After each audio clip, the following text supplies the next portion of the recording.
خلاصة موضوع احمد ابو الفتوح والجديد فيه جلسة يوم الاحد لإدارة الزمالك وعدها بيها اللي هيتم فيها تجديد العقد. لو اللاعب ما جددش يوم الاحد محدش يلومه، الكلام واضح ومفهوم. احمد ابو الفتوح مش حاسس بالامان وخايف ان في اي وقت ما يبقاش فيه فلوس لان الديون على الزمالك كتيرة.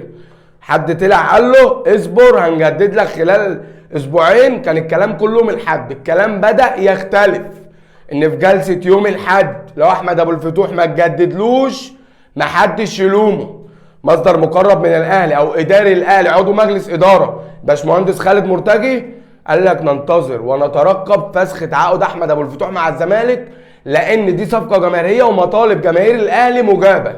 في حال فسخ عقده سيتم التفاوض مع احمد ابو الفتوح. الاهلي قال لك انا بترقب الموقف بص بشده، يعني هم مستنيينه في الاهلي، مستنيينه هيفسخ عقده من هنا هيبداوا المفاوضات معاه من هنا. والنهارده الكوره بقى اسمها احتراف، الكوره بقى اسمها احتراف واللعيب مش حاسس في الزمالك بالامان.